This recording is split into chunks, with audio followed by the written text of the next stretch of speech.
Le saluda Estuardo Salazar, director continental de AXI Latinoamérica desde 1990 y uno de los profesores del programa de certificación en liderazgo que nuestra oficina ofrece en Latinoamérica.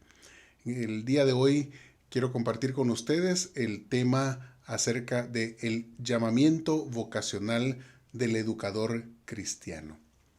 Estoy convencido de que todos los que hemos sido apartados por Dios para una misión particular, hemos experimentado algún tipo de llamamiento. El mío vino cuando era un niño de 8 años de edad.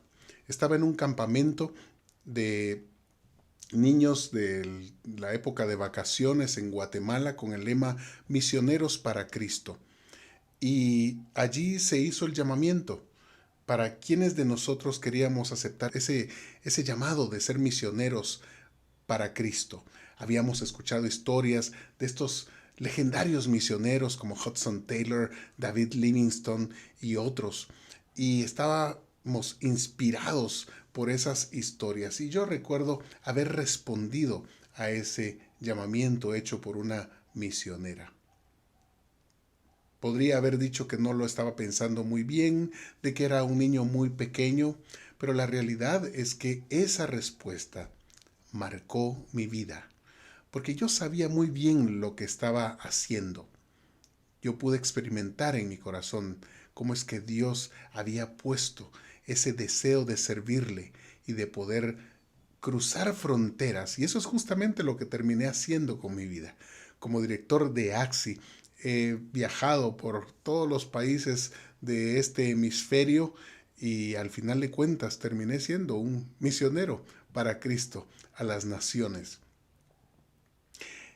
Cada uno de nosotros debe poder rememorar ese momento en el cual Dios puso una profunda convicción en nuestra mente y en nuestro corazón, que no podíamos estar en este mundo para otra cosa que no fuese para servirlo a Él en un aspecto específico de nuestra vocación, y por eso nos referimos al llamamiento como un llamamiento vocacional. La pregunta que debemos estarnos haciendo es: ¿dónde estaría yo en este momento si no estuviese haciendo lo que estoy haciendo? ¿Qué sería de mi vida si yo no hubiera sido sensible a ese llamado de Dios para poder servirle en el ministerio de la educación cristiana? De la respuesta que des a esa pregunta, eso determina la medida de firmeza de tu mismo llamamiento. Porque conocemos muchas personas que vienen a nuestros centros educativos probablemente por un año o dos, pero cuando reciben una mejor oferta, cuando son tentados por un mejor salario en otro lugar, pues terminan sucumbiendo a esa oferta, y se nota entonces de que realmente tenían más características de ser asalariados que de ser verdaderos siervos o siervas del Señor, que confían en que el Señor es suficiente para proveer a todas sus necesidades y mantenerles en el lugar en el que Él los ha llamado. Es muy importante que usted tenga a mano las notas que hemos colocado esta semana en el curso de Dirección y Gestión Escolar, ya que estas notas son las que de alguna forma complementan e ilustran y tienen una buena parte del contenido que no voy a estar exponiendo en esta video lección, y entonces yo confío que ustedes puedan tener estas notas a mano, que las puedan revisar en complemento a esta exposición que estoy haciendo en este momento.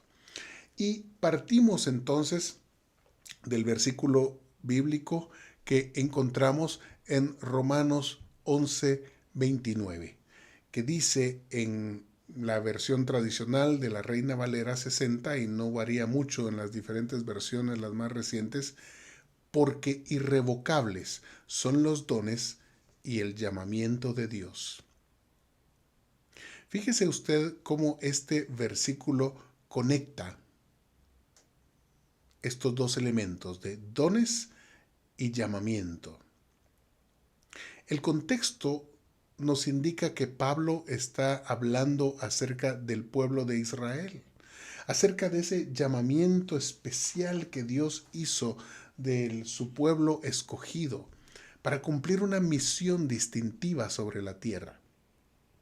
Y entonces ese llamamiento, eso que hacía a Israel diferente de todos los demás pueblos a su alrededor, fue confirmado a través de esas características particulares, esos dones especiales con los cuales Dios bendijo a su pueblo.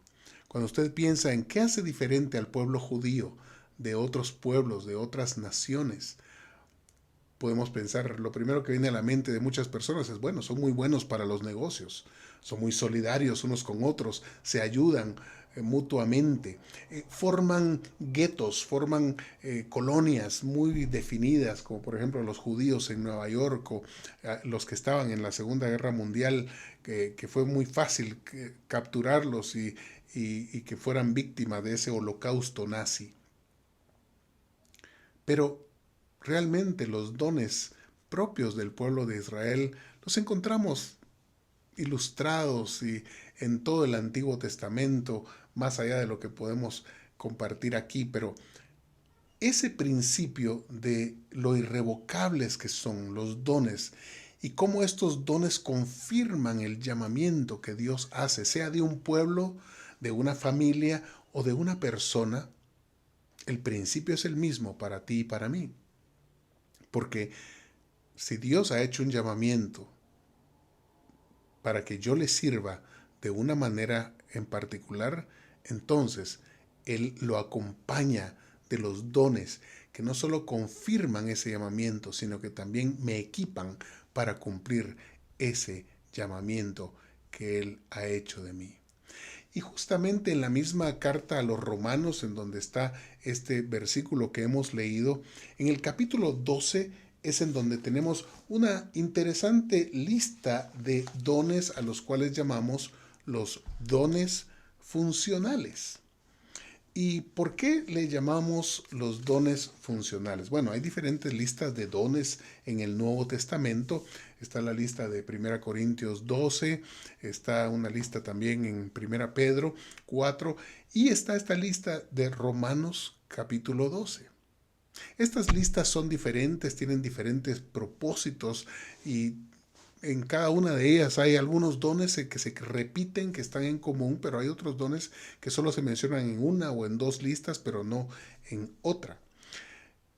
Y por ello sabemos que estas listas fueron hechas con propósitos diferentes. El propósito de la lista de Romanos capítulo 12 es mostrarnos cómo es que Dios nos ha dado dones específicos para que podamos funcionar dentro del cuerpo de Cristo y que podamos funcionar en esferas y en áreas muy específicas.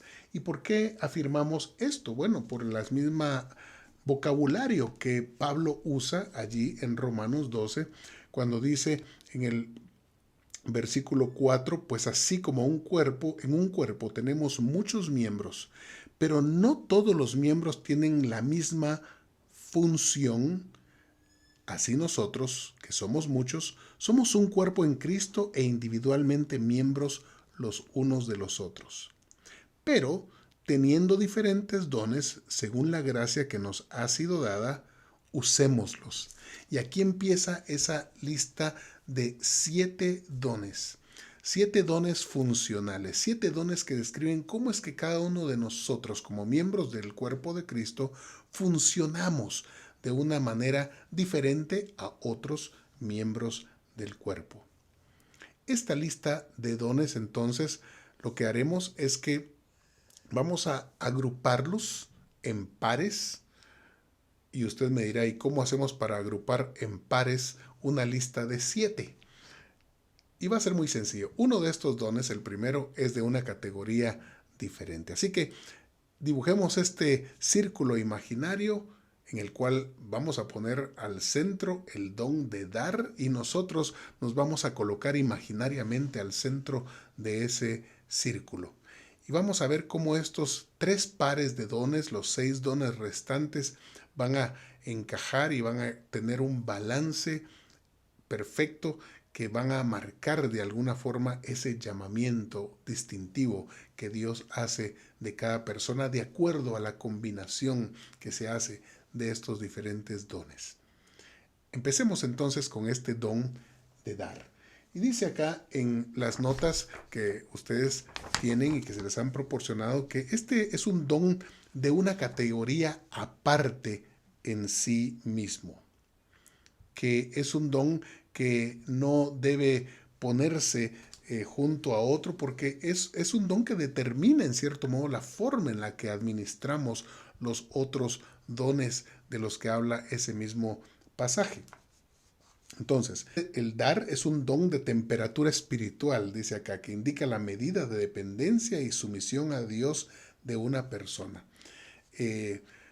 Una persona no puede decir, es que yo no doy ofrenda en la iglesia porque yo no tengo el don de dar. No, ese es un mandamiento, es parte de nuestra adoración a Dios. Pero la diferencia entre el ser generoso, el dar con generosidad o hacerlo de una forma muy escasa, pues esa es la diferencia en la forma en la que se ejercita este don. Y por eso lo colocamos al centro, porque creemos que la persona que ha sido bendecida con un don de dar, igualmente va a ser así de dadivoso, así de generoso en el ejercicio de los demás dones. Y vamos a empezar con el primer par de dones. Y la categoría a la cual pertenecen estos dones vamos a llamarle dones de percepción. En esta categoría de los dones de percepción vamos a colocar en primer lugar el don de profecía y en forma complementaria el don de misericordia. ¿Por qué les llamamos dones de percepción? Creemos que esta es la forma y la manera en la cual una persona percibe, reacciona, ve el mundo a su alrededor. Quiero aclarar, aparte de la descripción que hay en nuestras notas, de que cuando nos referimos acá al don de profecía, no estamos hablando de ese don extático o como se ejerce en algunas de nuestras congregaciones. No tengo nada en contra de los hermanos que reclaman tener un don de profecía, tengo mi propia comprensión acerca de lo que se trata este don en lo que se refiere a exponer a la persona que ha sido confiada con la exposición, con entregar la palabra de Dios. Es el significado básico de un ministerio profético. En la antigüedad, pues claro, no teníamos la palabra, no teníamos ninguna escritura y entonces estos profetas recibían directamente de parte de Dios palabra fresca. Ahora que tenemos la palabra de Dios, pues sabemos que exponer la palabra de Dios pues es una manera de ejercer ese don de profecía tal como se describe en 1 Corintios 14. Pero acá en Romanos 12 realmente no habla de ese tipo o esa expresión del don de profecía. Está hablando de la persona que, como dicen nuestras notas, ve las cosas en términos de absolutos. Para una persona con ojos de profeta, todo lo ve en blanco y negro. Las cosas son buenas o malas, correctas o incorrectas. No hay grises. Y entonces eso es lo que determina que una persona tenga una preferencia por este don de profecía. Son las personas que son justas, que son rectas, que necesitan que las cosas se hagan conforme a lo que dice la ley, las normas, los lineamientos. Siempre necesitamos personas así en una organización. Y lo comparamos entonces, decimos que es un don de profecía. ¿Por qué? Porque así eran los profetas de la antigüedad. Cuando Dios quería usar a un profeta, ese profeta tenía que tener un olfato sensible para el pecado, porque su primera función era denunciar el pecado del pueblo. Y como consecuencia de esa denuncia, el llamado al arrepentimiento, y si el pueblo no respondía, no se arrepentía, pues entonces al profeta no le quedaba más que anunciar el juicio que vendría. Esas tres funciones son las que encontramos en todos los profetas, especialmente del Antiguo Testamento. Denunciar el pecado, llamado al arrepentimiento y anunciar el juicio que vendría si el pueblo no se arrepiente. Y es justamente lo mismo que sucede ahora con algunas personas. Pueden denunciar cuando una cosa no se está haciendo bien. Usted tiene seguramente personas así, que cuando hay alguna anomalía, cuando algo no está bien, rápidamente lo señalan y lo denuncian. Todos estos dones tienen un lado brillante y también un lado oscuro.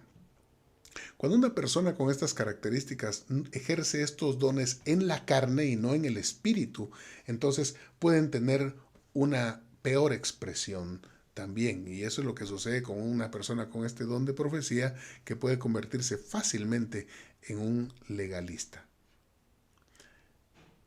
En el extremo opuesto tenemos a las personas con ojos de misericordia. Aquellos que ejercen una percepción compasiva, paciente, flexible, tolerante con las faltas de otros o cuando las cosas no se están haciendo exactamente como ellos esperarían o que no se sujetan estrictamente a la regla que todos esperarían. Y me encanta pensar en los diferentes tipos de maestros que tenemos en nuestros centros educativos, ¿no? Tenemos maestros que son muy profetas, muy estrictos, muy rigurosos y que si los chicos no entregan la tarea, entonces les cae todo el peso de la ley.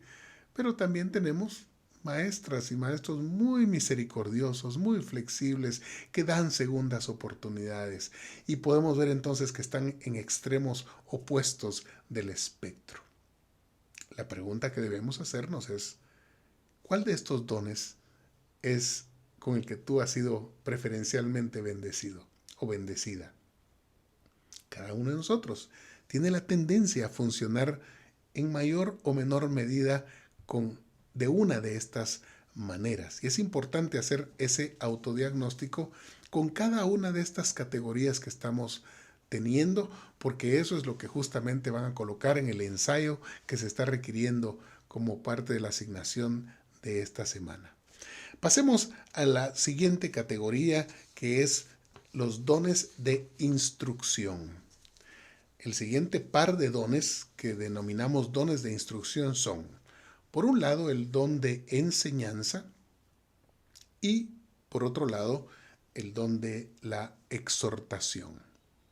¿Por qué llamamos dones de instrucción a estos? ¿Por qué le estamos llamando don de instrucción a la exhortación?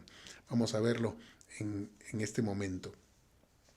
No solo los maestros instruyen, sí, ellos son los que realizan la instrucción directa, pero vamos a ver cómo estos dones se complementan, porque así como el enseñador es la persona que ha sido bendecida con esa capacidad, esa habilidad de conectar con las personas, especialmente con la mente de las personas, haciendo claros ciertos conceptos, ciertos principios, teniendo la habilidad de contar historias. Es alguien a quien da gusto escuchar, que el Espíritu Santo le ha dado esa gracia especial para poder venir y llevar, transmitir un contenido valioso, que él mismo pueda ser recibido, que haya un aprendizaje eficaz de parte de sus oyentes. Eso es parte del don de la enseñanza y vamos a ver en un momentito más en detalle de qué se trata, porque sé que es de mucho interés para todos los que somos educadores. Pero depende del don de alguien con el don de exhortación para que esa semilla que se ha sembrado, haga de cuenta que el maestro es como el sembrador, entonces siembra una semilla. Y el mismo Pablo decía, bueno, yo sembré, Apolos regó y el crecimiento lo da Dios. Es un trabajo en equipo. Yo me pongo a pensar en muchas de esas resoluciones que tomamos al principio de año. Probablemente en un mensaje de año nuevo el pastor viene y nos anima a hacer un plan de lectura bíblica para el año. Algunos de nosotros nos proponemos hacer una dieta o hacer ejercicio con más regularidad para mantener mejor nuestra salud. Intelectualmente estamos convencidos de la necesidad de hacer estas cosas. El pastor, como alguien con el don de enseñanza, nos ha persuadido, nos ha convencido acerca de la importancia de estas disciplinas espirituales, como la lectura bíblica o la oración. Pero la voluntad flaquea. Y allí es en donde una persona con el don de exhortación viene y nos mantiene rindiendo cuentas. Nos anima, nos alienta, nos pregunta, ¿cómo vas con tu plan de lectura bíblica? ¿Cómo vas con la dieta? ¿Estás haciendo ejercicio? ¿Cuántas veces hiciste ejercicio esta semana? Y nos anima, nos alienta, dice, mira, yo voy a hacerlo contigo, a ver, juntémonos, hagámoslo juntos. Ay, qué necesario que son esas personas que no solo le hablan a la cabeza, sino que mueven el corazón y se traduce en una acción de las manos y del resto del cuerpo. Así que tenemos estos dos dones complementarios, que son los dones de instrucción.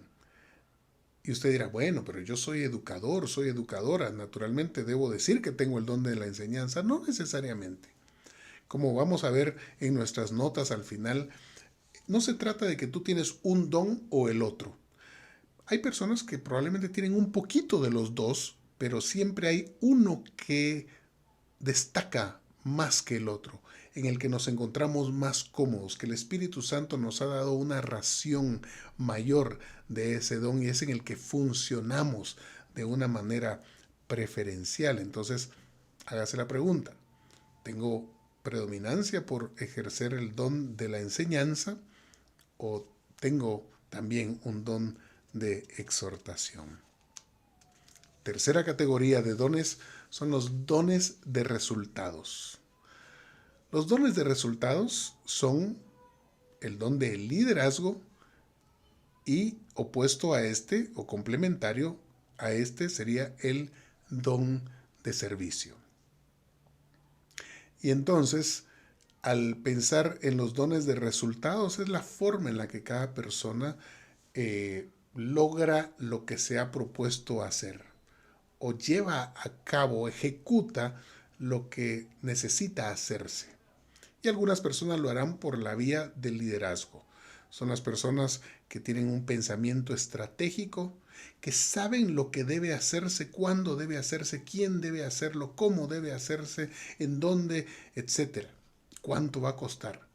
Son esas personas que tienen facilidad para realizar planeación estratégica, planeación docente, por supuesto, pedagógica, etcétera. Pero dependen en una medida de las personas con un don de servicio. Las personas con don de servicio no son precisamente las que les gusta estar en la primera fila o destacar, estar sobre una plataforma o hablando en un micrófono, sino que cuando se necesita hacer algo, son los primeros en decir, bueno, ¿qué se necesita hacer? O algunas veces ni siquiera tienes que pedirles que hagan algo. Ellos, al igual que los que tienen el don de liderazgo, saben lo que se necesita hacer, pero en lugar de estar ideando cómo reclutar a otros para hacerlo, lo empiezan a hacer de una vez.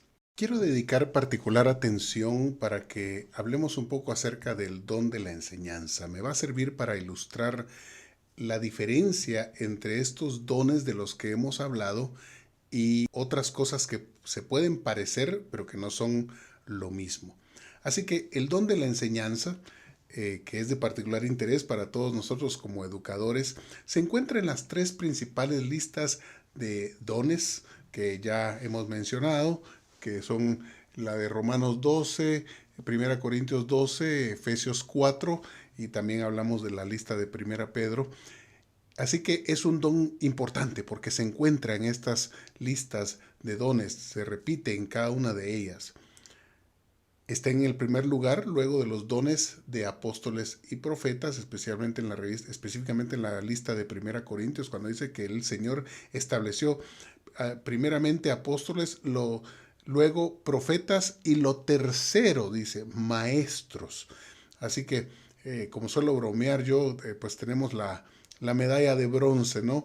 El tercer lugar en esta lista de dones de 1 Corintios, pero En iglesias en donde no se reconoce la vigencia de los dones de apóstoles o de profetas, pues entonces tenemos nada más y menos que el primer lugar.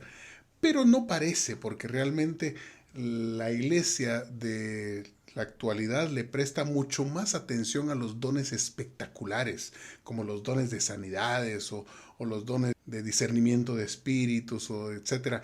Entonces, es triste de que el don de enseñanza no tenga esa importancia que la palabra de Dios le da. La parte más importante que debemos entender del don de la enseñanza es esta definición que he acuñado en base a lo que dice la palabra de Dios. El don de la enseñanza es la habilidad sobrenatural impartida por el Espíritu Santo para exponer, explicar y aplicar la verdad de Dios. Exponer, explicar y aplicar la verdad de Dios. Y en el caso de las escuelas cristianas yo agregaría en todas las materias académicas, haciendo esa perfecta integración bíblica.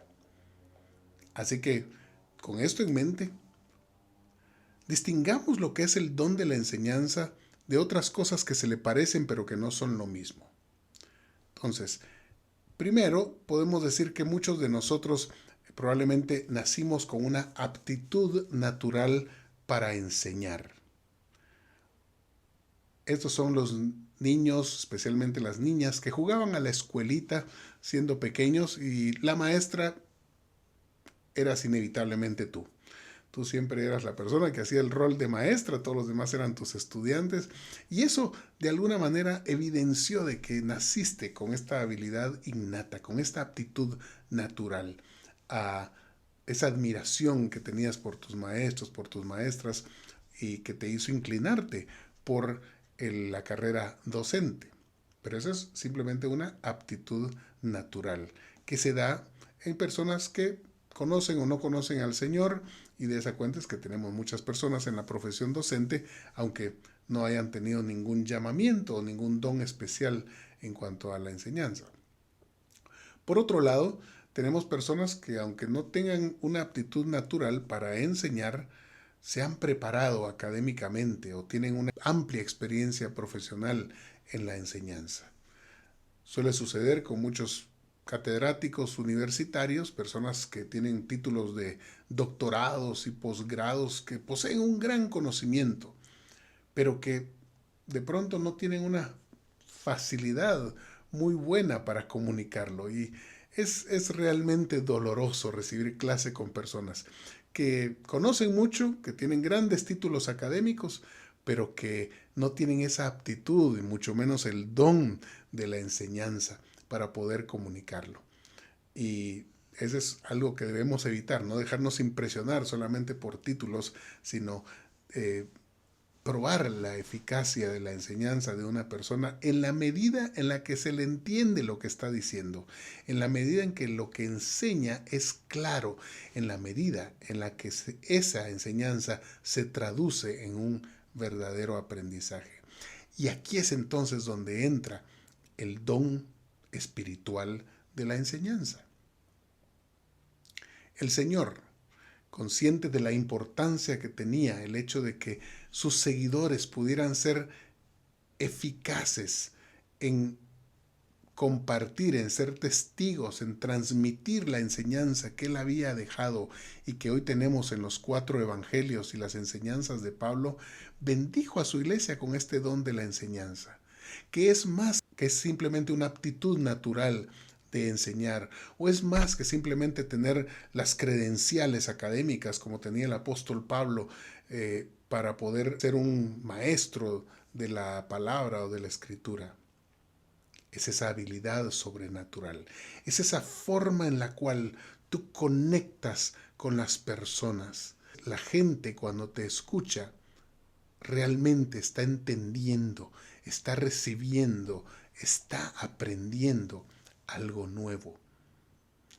Y entonces oramos para que aquellos que han sido llamados por Dios a servir en nuestras escuelas cristianas no solo tengan la aptitud natural de enseñar o que tengan la preparación académica o la experiencia necesaria, sino que especialmente hayan sido bendecidos por el don espiritual de la enseñanza. Y esto puede distinguirse y puede discernirse y puede cultivarse también, puede nutrirse también, aunque ese es tema de un taller aparte. Así que este es un ejemplo entonces de cómo cada uno de estos dones, me he detenido en el don de la enseñanza, pero esto aplica a los demás dones. Cuando Pablo le dice a Timoteo, aviva el fuego del don de Dios que está en ti, es que nosotros podemos hacer algo por cultivar, por desarrollar estos dones para que puedan florecer, para que puedan ser ejercitados de una manera responsable, de una manera fiel. Para terminar, quiero compartirles lo que considero nuestro primer llamado. Hemos hablado del llamamiento que Dios hace para servirle en un ministerio en particular. Pero acá estoy hablando de otro llamamiento que es también universal para todos los cristianos, para todos aquellos que anhelamos agradar y servir al Señor con lo que hacemos. Y se encuentra en Marcos capítulo 3, versículo 13, que dice así: Después Jesús subió al monte, llamó a los que él quiso y ellos vinieron a él. Designó a 12 para que estuvieran con él y para enviarlos a predicar y para que tuvieran autoridad de expulsar demonios. Fíjese usted las tres frases que indican el propósito por el cual Jesús llamó a estos 12, designó a estos 12, cuya lista de nombres sigue después de lo que hemos leído. Hay un orden en estas tres cosas. En primer lugar, los llamó para estar con Él. Estar con Él. Ese es el llamamiento primordial. No es para activar, para servir, para estar en el ministerio de la alabanza, para enseñar, para ministrar, para ser misioneros, para predicar. No. El llamamiento básico, el primer llamado que Jesús hace de nosotros es simplemente estar con Él. Esa es la clave para que podamos florecer y fructificar en cualquier otra cosa que Él nos mande a hacer. Porque luego dice que los llamó también para enviarlos a predicar. En nuestro caso, como maestros, diríamos, es nuestro llamado a la enseñanza, a comunicar lo que Él quiere que nosotros dejemos en las vidas de otros. En tercer lugar, dice que les llamó para que tuvieran autoridad, específicamente para expulsión de demonios.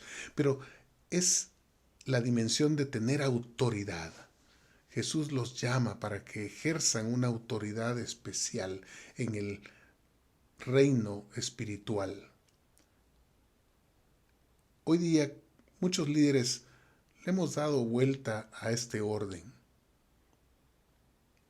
Vemos pastores y líderes que están más interesados en tener autoridad, en ejercer autoridad, en hacer valer su liderazgo en base a una autoridad que quieren ejercer sobre otros. Y a ellos es a quienes Pedro advierte de que no deben enseñorearse de la grey del Señor. Y bueno, son gente que también le encanta predicar cuando ya han adquirido toda la autoridad que pueden, pues también les encanta predicar. Montan púlpito y nadie los para, como me está pasando ahorita a mí que estoy predicando más de la cuenta. Y por último, si queda tiempo, pues entonces van a estar un ratito con el Señor, una oración en la mañana, otra antes de tomar los alimentos y ya, eso es suficiente. Y hermanos, yo quiero recordarles que para poder ser fructíferos en el llamamiento, en la misión que Dios nos ha encomendado, lo primero que tenemos que hacer es estar con el Señor, es asegurarnos de que pasamos tiempo con Él. Y eso nos ayudará a poder ser fieles en el llamamiento, de enseñar, de predicar, de servirle, y así es la clave de toda autoridad espiritual que Él pueda darnos para poder ejercer ese ministerio, esa misión que Él nos ha encomendado. Bendecido de haber compartido esta enseñanza con ustedes. Yo deseo estar donde tú estás, a diario en tu presencia. No deseo de lejos adorar.